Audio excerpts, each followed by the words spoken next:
अस्सलाम वालेकुम दोस्तों, आप देख रहे हैं नाइन स्पोर्ट्स। बड़ी तेज़ी से हवा चलनी शुरू हो गई है तब्दीली की, और Mohammad Wasim chief selector Pakistan cricket team अब नहीं रहे, उनको बरतरफ कर दिया गया है।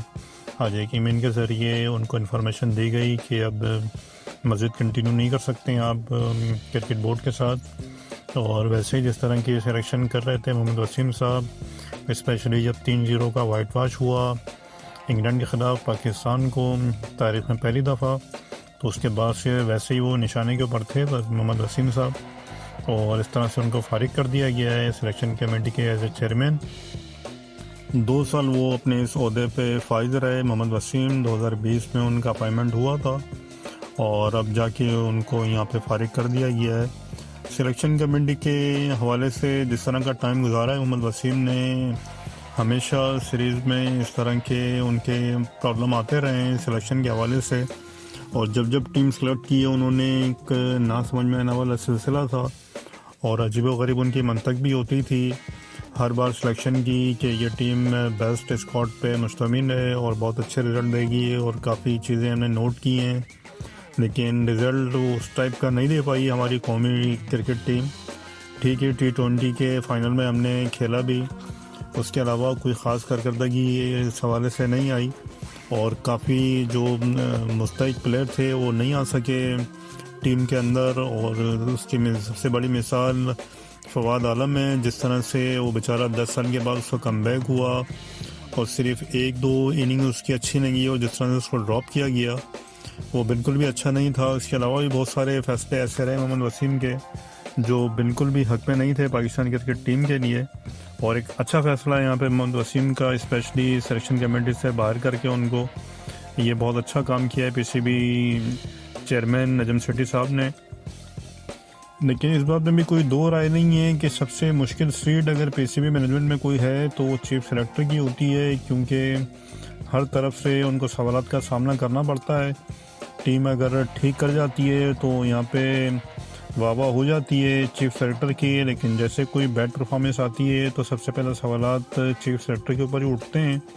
और यहाँ पर भी मैं यही कहना चाहता हूँ कि अच्छे माइंडसेट वाले इंसान को अगर ये सीट दी जाए जो जानता हो सारे डोमेस्टिक के प्लेयर को, तो उसी को अहम करके अगर ये डेजिग्नेशन उसको दिया जाए तो यकीनन अच्छे सिलेक्शन कर सकते हैं वो। लेकिन अगर सिर्फ ये बैठ के लैपटॉप पे मोहम्मद वसीम साहब की तरह सारे स्टेट्स निकाल के अगर वो टीम सिलेक्शन करेंगे तो ये इस तरह का कोई फ़ायदा नहीं होगा हमारी टीम के लिए।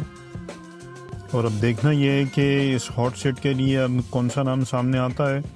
इंजामुल हक भी इससे पहले चीफ सेलेक्टर रह चुके हैं, उनके भी रूमर्स चल रहे हैं कि शायद वो भी इस सीट के लिए आ सकते हैं। लेकिन मेरी नज़र में जो सबसे सूटेबल पर्सन है इस काम के लिए वो शोएब अख्तर है, क्योंकि शोएब अख्तर जिस तरह से एनर्जेटिक हैं और लड़कों को देखना जानते हैं, अगर वो इस सीट के लिए आते हैं तो सबसे ज़्यादा वो कंफर्टेबल होंगे इस पोजीशन के लिए। उसके बाद जो दूसरा बड़ा फैसला सामने आया है आज पीसीबी मैनेजमेंट की तरफ से, वो क्लब क्रिकेट की एक दफ़ा फिर बहाली है। 2014 का आइन बहाल कर दिया गया है और 2019 का जो डिपार्टमेंटल क्रिकेट ख़त्म कर दी गई थी पाकिस्तान में वो दोबारा से एक दफ़ा फिर बहाल हो गई है। और ये सबसे अच्छी न्यूज़ है उन तमाम क्रिकेटर के लिए जो दिन रात सिर्फ क्रिकेट को देखते हैं, और वही उनके एक तरह से रोज़ी रोटी होती है, और इससे ज़रूर फ़ायदा भी होगा हमारी क्रिकेट को। ये बहुत अच्छा इक़दाम उठाया एक दफ़ा फिर पीसीबी ने। इसके बाद नंबर अब होगा हेड कोच सकरन मुश्ताक साहब का, क्योंकि उनका भी कॉन्ट्रैक्ट इस साल 2022 के दिसंबर तक था और अब वो एंड हो जाएगा, और यकीनन इसमें भी लाजमी अब चेंज आएगा इस ओहदे के लिए भी। और अब देखना ये है कि इस हेड कोच के लिए कौन सा नाम शामिल आता है। लेकिन अगर राशिद लतीफ़ इसके लिए आते हैं, अगर वो कबूल करते हैं इस ऑफ़र को, तो मेरी नज़र में पाकिस्तान में उनसे अच्छी चॉइस और कोई हो नहीं सकती है। कल भी मैं अपनी वीडियो में ये बात कर रहा था, जिस तरह की उनकी नॉलेज है क्रिकेट के बारे में और जिस तरह से वो अपने यूट्यूब चैनल में भी अक्सर बताते रहते हैं क्रिकेट पॉइंट्स को, और जितने डीप में उन सारी चीज़ों को देखते हैं और हर खिलाड़ी के बारे में जिस तरह की उनकी नज़र है, तो वो यकीनन बहुत कारआमद साबित हो सकते हैं इस काम के लिए। लेकिन राशिद लतीफ़ की कभी भी किसी बोर्ड के साथ बनी नहीं है, तो अगर तो उनको ऑफ़र होती है उनके शराइत के हिसाब से, तो फिर तो शायद वो इस ओहदे को कबूल भी कर लें। और ये बहुत अच्छा डिसीजन होगा अगर यहाँ पे पीसीबी मैनेजमेंट उनको कायल करने में राज़ी हो जाता है। तो देखते हैं कि अभी आने वाले टाइम पे तो हेड कोच कौन पाकिस्तान के नाम सामने आता है। जिस तेज़ी से पीसीबी की जब से तमाम मैनेजमेंट चेंज हुई है और जिस तरह से फैसले सामने आ रहे हैं, तो अब लगता यही है बाबर आजम साहब की एज ए कप्तान टेस्ट मैच वो भी ख़तरे में लग रही है। और होना भी यही चाहिए क्योंकि उनके ऊपर इतना बोझ डाल के कोई फ़ायदा है नहीं। और जिस तरह की उनकी अभी तक लीडरशिप सामने आई है, स्पेशली टेस्ट मैचेस के हवाले से, वो कोई ख़ास परफॉर्मेंस नहीं दे सके अभी तक पाकिस्तान के लिए। तो यहाँ भी अगर कोई अच्छा फ्रेश चेहरा आता है सामने तो यकीनन उसको भी कंटिन्यू करना चाहिए। और T20 के कप्तान और वनडे के लिए बाबर आजम ठीक हैं, वो एज ए कप्तानी करते रहें, साथ साथ वो ग्रूम भी होते रहेंगे। और अगर टेस्ट मैच की कप्तानी किसी अच्छे शार्प माइंड को देते हैं यहाँ पे, तो ये भी एक बहुत अच्छा डिसीजन होगा पीसीबी की तरफ से। लेकिन यहाँ पे टेस्ट मैच के लिए लाजमी लॉन्ग टर्म पॉलिसी बनानी पड़ेगी मतलब पाकिस्तान क्रिकेट बोर्ड को, क्योंकि जिस तरह से बहुत कम टेस्ट मैचेस खेले भी जाते हैं, पाकिस्तान को मिलते भी इतने ज़्यादा नहीं हैं। सबसे पहले तो इस पे काम करना चाहिए, क्योंकि जितने ज़्यादा टेस्ट मैचेस मिलेंगे पाकिस्तान को खेलने के लिए, उतनी ज़्यादा हमारे पास टैलेंट भी सामने आएगा एज ए टेस्ट प्लेयर। और इसके लिए जो सबसे मौजू रहेंगे वो सरफराज अहमद कप्तान रहेंगे, क्योंकि इससे पहले अच्छी परफॉर्मेंस वो दे चुके हैं टेस्ट सीरीज़ में।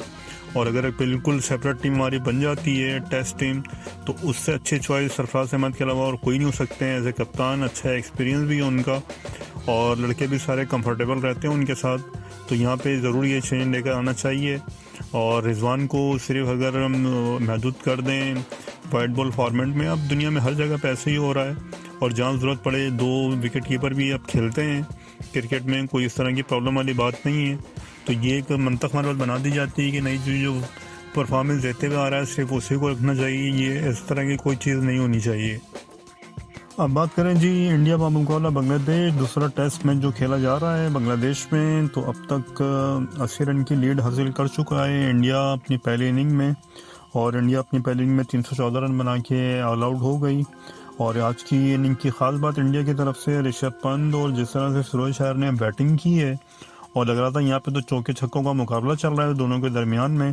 और जिस तरह से एक मुश्किल वक्त में दोनों ने इंडिया की बैटिंग को संभाला है, वो वाकई एक बड़ा काबिल तारीफ़ है। क्योंकि सिर्फ 94 रन पे 4 आउट इंडिया के हो गए थे, जिसमें से विराट कोहली भी कोई खास कारकर्दगी नहीं दिखा सके एक दफ़ा फिर। और टीम के कप्तान KL राहुल भी सिर्फ 10 रन बना सके। शुभमन गिल भी इस बार कोई बड़ी परफॉर्मेंस नहीं दे सके, वो भी सिर्फ 20 रन बना सके। और सबसे बड़ी विकेट पुजारा भी सिर्फ 24 रन बना के वो भी आज आउट हो गए थे। लेकिन जिस तरह से फिर इनिंग को संभाला यहाँ पे ऋषभ पंत ने, सुरेश अय्यर ने, यार यही मैं बात करता हूँ, जिस तरह से इंटेंट आपकी होती है उस हिसाब से जब आप खेलना शुरू करते हैं तो यही फिर फ़र्क डाल देता है दोनों टीमों के दरमियान में। और जिस तरह फेयरलेस क्रिकेट इन दोनों ने खेलनी शुरू की, हालांकि अहम विकेटें यहाँ पे बांग्लादेश ने हासिल कर ली थी इंडिया की चारों भी, लेकिन यहाँ से एक दफ़ा फिर प्रेशर में वो लाना शुरू किया उन्होंने बांग्लादेश की बॉलिंग को, और एक तरह से हावी होके खेलना शुरू किया। तो एक अच्छी पार्टनरशिप 200 रन से ऊपर की वो बनाने में कामयाब भी हुए यहाँ पे। लेकिन यहाँ पे इंग्लैंड के फील्डर भी कोई ख़ास साथ नहीं दे सके, क्योंकि सुरेश अय्यर 19 रन में जब खेल रहे थे तो एक मुश्किल कैच ज़रूर था मेहदी हसन के, जब वो गली में फील्डिंग कर रहे थे और एक कैच लेने की कोशिश में वो इंजर्ड भी हुए। उसके बाद तस्कीन की बॉल पे अगर वो कैच कर लेते तो यहाँ पे यकीनन ट्रबल कर जाती इंडिया की बैटिंग लाइन। और उसके बाद एक दफ़ा फिर 21 रन पे जब सुरेश अय्यर पहुंचे तो यहाँ पे शकीब की बॉल पे उनके विकेट कीपर ने इंतहाई आसानी स्टंप छोड़ दिया। और जब 2 मौके आप दे देंगे ऐसे प्लेयर को तो फिर उसने किधर बख्शना होता है। उसके बाद तो फिर जैसे धुर्रे मारने शुरू किए हैं ऋषभ पंत ने और सुरेश अय्यर ने, फिर वो बहुत मुश्किल कर दी थी यहाँ पे विकेट लेना बांग्लादेश के तमाम बॉलर्स को। और एक अच्छी पार्टनरशिप में वो दोनों भी यहाँ पे रखने में कामयाब हुए। ऋषभ पंत की तो क्या ही बात की जाए यार, वो बंदा जिस तरह से बैटिंग करता है दिल खुश कर जाता है, और जिस तरह की जिगरी के साथ वो टेस्ट क्रिकेट में स्पेशली खेलता है, वही हुआ आज भी। एक दफ़ा फिर वो अपनी सेंचुरी नहीं कर सका, और पता नहीं ऐसे कितने मौके आए हैं ऋषभ पंत में के लिए जब वो सेंचुरी के करीब होता है, लेकिन वो बेचारा आउट हो जाता है। एक दफ़ा फिर वो नर्वस 90s का शिकार हुआ। 93 रन की शानदार इनिंग खेली उसने आज भी, और इसी विकेट के इंतज़ार में भी थी बांग्लादेश की टीम। और जैसे ही फिर ऋषभ पंत आउट हुआ, फिर जब दोबारा से शकीबुल हसन फॉर्म दिखानी शुरू की और तमाम बॉलरों ने कमबैक करना शुरू किया। तो एक दफ़ा फिर यहाँ पे जब 271 स्कोर पहुँचा तो सुरेश शायर की विकेट भी यहाँ पे लेने में कामयाब हो गए। बांग्लादेश के कप्तान शकीबुल हसन 87 रन की अच्छी इनिंग खेली हुई सुरेश शायर ने भी, और इस तरह से इंडिया अपनी बैटिंग में 314 रन बनाने में कामयाब हुआ और यहाँ पे 4 विकेटें शकीबुल हसन लेने में कामयाब हुए। उसके अलावा ताजुल इस्लाम भी 4 विकेटें लेने में कामयाब हुए। इस तरह से स्पिन के ज़रिए यहाँ पे इंडिया को फंसाया और 80 रन की अच्छी लीड यहाँ पे ले तो ली है इंडिया ने, और अब तक दूसरी इनिंग में 7 रन बना चुकी है बांग्लादेश की टीम। अभी तक कोई आउट नहीं है। अब देखना ही है कल किस तरह से शो करती है बैटिंग परफॉर्मेंस बांग्लादेश की, क्योंकि यहाँ पे अगर तो 300 रन तक का टारगेट देने में कामयाब होती है बांग्लादेश की टीम इंडिया को, तो फिर चौथी इनिंग यकीनन बहुत मुश्किल हो सकती है, क्योंकि स्पिन अच्छी कर रही है, विकेट भी इस बार। और अब देखना ये है कि कल किस किस्म की परफॉर्मेंस आती है बांग्लादेश की बैटिंग की तरफ से। और यहाँ पे लेकिन अब इंडिया को सबसे बड़ी प्रॉब्लम जो आएगी चौथी इनिंग में, क्योंकि अब और मुझे ऐसा लगता है कि यहाँ पे अब इंडिया ज़रूर कमी महसूस करेगा कुलदीप यादव की, क्योंकि जिस तरह से अब ये विकेट स्पिन लेना शुरू कर दिया है, अश्विन भी है इनके पास, अक्षर पटेल भी है, लेकिन अगर यहाँ पे कुलदीप होते तो यकीन वो बहुत और ज़्यादा मुश्किल में डाल सकते थे। लेकिन यहाँ पे बांग्लादेश बैटिंग की भी सबसे बड़ी प्रॉब्लम यही आ रही है कि स्पिनर को तो अच्छा खेल रहे हैं, लेकिन जिस तरह से फास्ट बॉलर पहली इनिंग में उमेश यादव 4 विकेट लेने में कामयाब हुए, और अब ये दूसरी इनिंग में अगर ये सिराज को और उमेश यादव को टैकल कर लेते हैं तो यकीनन यहाँ पे बांग्लादेश बड़ा स्कोर करने में कामयाब हो भी सकता है। चलिए जी, देखते हैं अब ये किस रुख इख्तियार करता है ये टेस्ट मैच। उम्मीद है जब आपको वीडियो पसंद आई होगी, प्लीज़ चैनल को लाइक कीजिए, शेयर कीजिए, सब्सक्राइब ज़रूर कीजिए।